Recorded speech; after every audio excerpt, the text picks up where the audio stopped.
Good afternoon, good afternoon, good afternoon. শুভ দ্বীপ্রহর। বাঙালি বাবু নিয়ে চলে এসছে, দেরি হয়ে গেল, আজকে একটু কাজে গেছিলাম তাই দেরি হয়ে গেল। আচ্ছা, একটুখানি প্রথমে আজকে আমার ইচ্ছে করছে একটু নিফটি নিয়ে কথা বলতে। নিফটি ভাঙছে, 150-60 পয়েন্ট পড়েছে, ঘাটানোর কিছু নেই। আগে থেকেই বলছি, নিফটি নিফটি বুলিশ আছে, হ্যাঁ। অ্যাক্সিস ব্যাংকের Q1 রেজাল্টটা খারাপ এসেছে, তাই নিফটি ভাঙছে।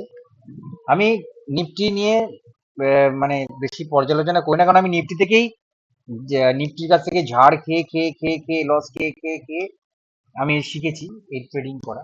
ঠিক আছে, তারপর কমোডিটিতে শিফট করি।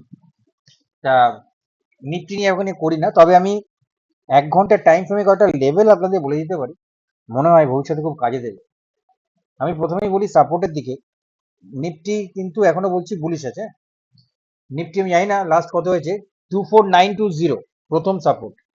তারপরে 24776 থেকে 24731, ঠিক আছে। তারপরের সাপোর্ট হচ্ছে 24520 থেকে 24474, হ্যাঁ, 7473, ঠিক আছে। এই সাপোর্টটা মাথায় রাখবেন। তারপর ভাঙলে দেখা যাবে, অতখানি ভাঙবে বলে মনে হয় না। রেড কার্ডের ব্যাপার আছে একটা। রেজিস্ট্যান্স বলে দিচ্ছি, রেজিস্ট্যান্সটা একটু চাপের আছে, 25256, সেটা আমি আগেও বলেছিলাম, মনে করে দেখুন। তারপরে 25432, তারপরে ধাক্কা হচ্ছে 25546, তারপরের ধাক্কা হচ্ছে 25611। যদি ক্রস করতে পারে তখন একটুখানি নিঃশ্বাসটা ভালো করে নেওয়া যেতে পারে। যাই হোক, নিফটি নিয়ে বেশি কথাবার্তা বলবো না, চলে আসি প্রথমেই ক্রুড। আমাদের ক্রুডের কি আছে দেখি। ক্রুডের প্রথম সাপোর্ট আমি চেঞ্জ করেছি, হ্যাঁ। 1 ঘন্টার সাপোর্ট 5633, তারপরে 5603 থেকে 5579, তারপরে 5554 থেকে 5526, তারপর 5435 থেকে 5414 সাপোর্ট। রেজিস্ট্যান্স আমি রেজিস্ট্যান্সটা চেঞ্জ করে দিয়েছি, সাপোর্টটা নয়। 5973 থেকে 5994, পুরো এলাকাটা হচ্ছে খুব স্ট্রং সেলিং জোন, মাথায় রাখবেন। যদি ভাঙতে পারে তাহলে 6247, তারপরে নেক্সট টার্গেট হচ্ছে 6448, রাইট। চলে আসি যে গোল্ডে। গোল্ড কিন্তু না বুলিশ না বিয়ারিশ, বারবার বলছি, গোল্ড খুব প্রেসারের মধ্যে আছে।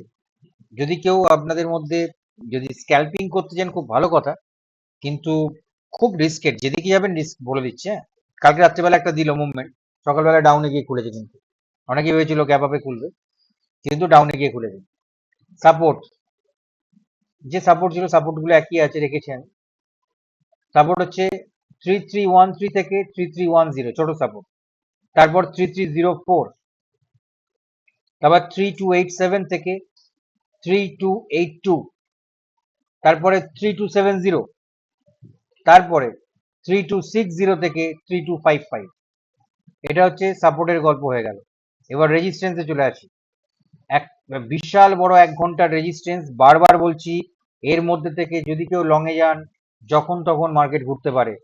3343 থেকে 3377, আবার রিপিট করছি, 3343 থেকে 3377, এর মধ্যে মার্কেট আপনারা 15 মিনিট, 30 মিনিটস বা 1 আওয়ারের চার্টে যদি ট্রেড করতে যান, যখন তখন মার্কেট ঘুরতে পারে। তারপরে 3387 থেকে 3393 হয়ে গেল। তারপরে সন্ধ্যাবেলা আসবো, দেখবো সন্ধ্যাবেলায় কি চেঞ্জেস আছে। এখনকার পর্যন্ত এই পর্যন্ত। This is Bangali Babu, thanks for watching. Welcome, will come at evening, welcome বলে দিচ্ছিলাম, sorry, will come at evening, ঠিক আছে। ট্রেড করুন, নিফটিতে যারা করছেন করুন। নিফটিতে আমি বলে দিলাম, আমার লেভেলস গুলো শুধু মিলিয়ে দেখে নেবেন, ঠিক আছে। আজকে এখনকার মতো টাটা।